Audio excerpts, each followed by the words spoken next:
Good morning. I am Mrs. Mlotshwa from Destiny Learning Center. Today I'm going to teach you heritage studies. We're going to talk about a very interesting topic, which is marriage. Okay? I hope wherever you are, there are so many things that are coming to your head. When you talk about marriage, I said, what is marriage really? What is it really?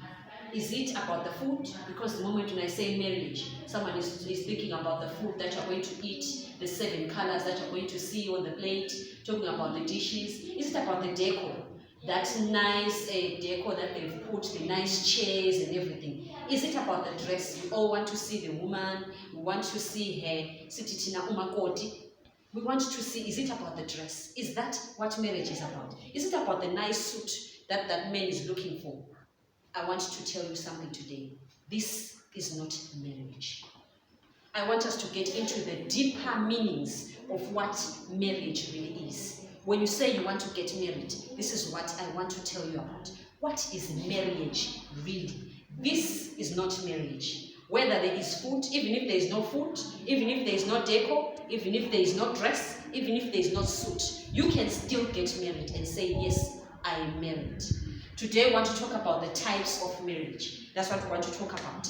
Because I want to show you that marriage is not something that you can play about. It is really a serious thing, and this is where we're going to get to say the types of marriage. The first type of marriage that I'm going to talk about is called civil marriage. We're going to talk about civil marriage. Civil marriage is according to the customary law. In Zimbabwe, we call it chapter 1.5. Chapter 1.5. If you talk to your parents, they always tell you, I was married under chapter 1.5. This is the civil marriage. Civil marriage is where people go to the court. There is no food, there is no decor, there is no dress, there is no suit. 2 people go together, there are witnesses there who go to witness their marriage. This is civil court. Civil court involves, there should be the man and the woman. They should be together. Who wants to get married? There should be witnesses. These witnesses, they can be 2. There is no need to have many witnesses, like what we think about when we say there should be 1,000 people. There should be 2 witnesses who are going to witness that these people are getting married. There must also be a pastor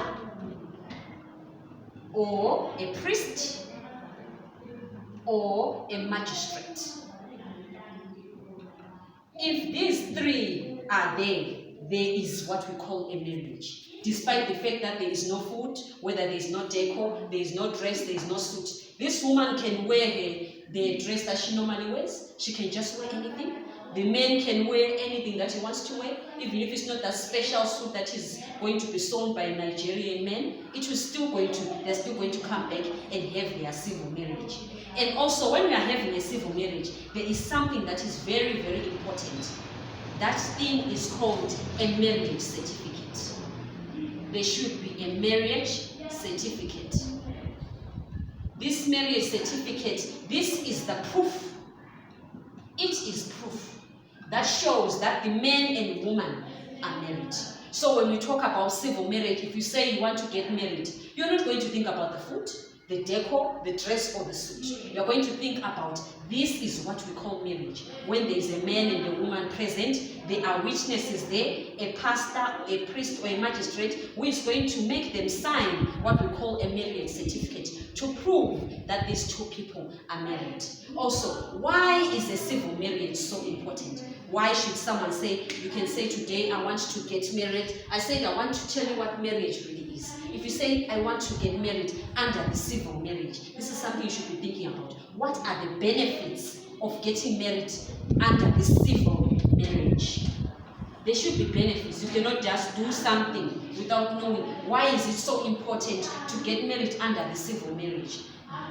The first point is that if you get married under the civil marriage, the woman is able, she is able to change her surname. The woman who is speaking here is called Mrs. Mlotshwa. She is Jacqueline Svanda, ni Svanda, but today she is Mrs. Mlotshwa. She was able to change her surname to Mlotshwa. That is one benefit. The second benefit is that if there are children involved, the woman is able to travel with her children.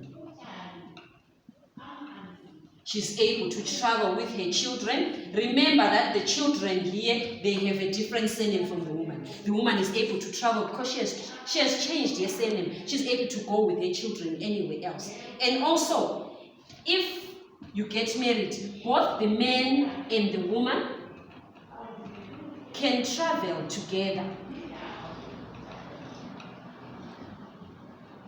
They can travel together, especially overseas.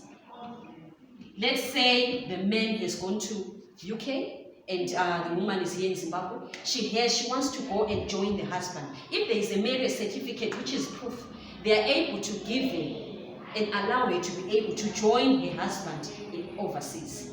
Okay, let's look at some of the sad moments. Let's say death has occurred.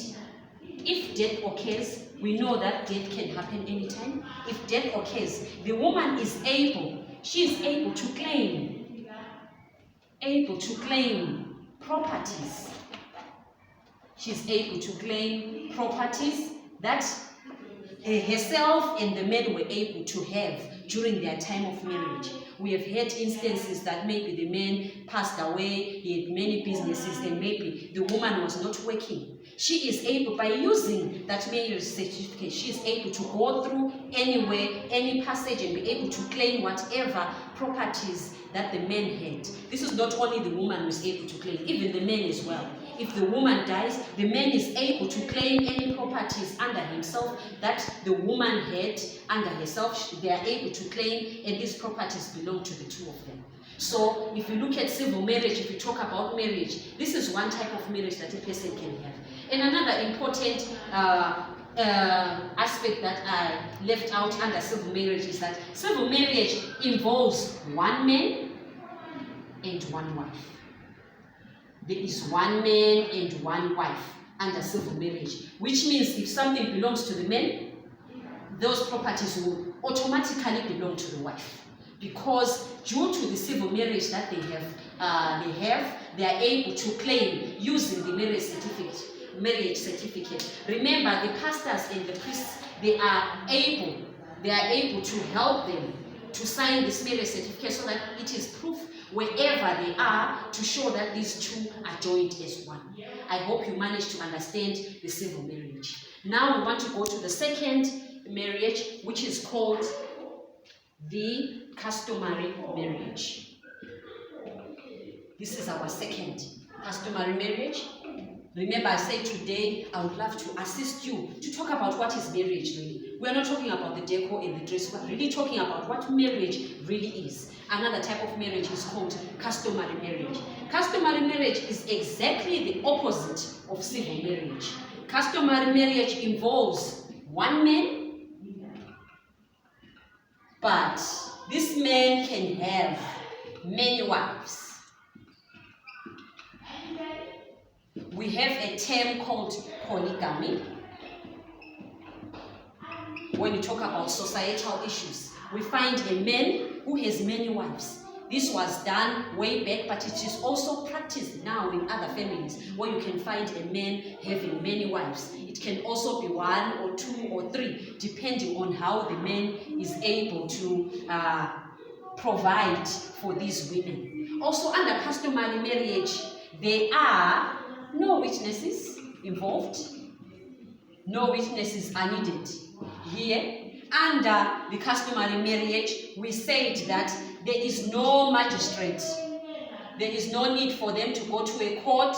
There is no need for them to go to a pastor. There is no need for them to go to a priest. There is no need for that. So what happens here is the man and the woman, they just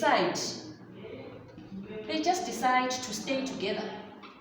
They decide to stay together. In Shona, I hope I'm going to pronounce it very well, they call it Kugaramapundu. Yes. And then in Ndebele, we call it Uhlalisana or Umahlalisana. Here you find that I have a man that I like and the woman, they come together, they can stay together. Under customary marriage, You can also find that some people can pay what we call lobola. There is lobola involved here. Lobola can be in the form of, sometimes some people who don't do mashlalisane, they can be lobola paid. Lobola can be paid, the men can pay lobola to the wife, and then they can stay together. There is no need for them to go to the magistrate or to the court. They pay lobola, they stay together. They are already married. So this customary marriage is also unregistered, but it is recognized as well, because there are people who can, you can find a man saying that if I get married under this civil marriage, which means that I'll be bonded under having one woman. So the man can say, okay, let me use the customary marriage where I can have many wives as well. So remember that today I told you about the 2 different types of marriage. So remember, when you talk about marriage, it's not about the food, it's not about the decor. It is really in-depth, is about having the pastor or the magistrate there, or to have your man and have many wives. Lobola is involved. This is what we call marriage. I hope you managed to understand. I hope you managed to enjoy the lesson. Thank you.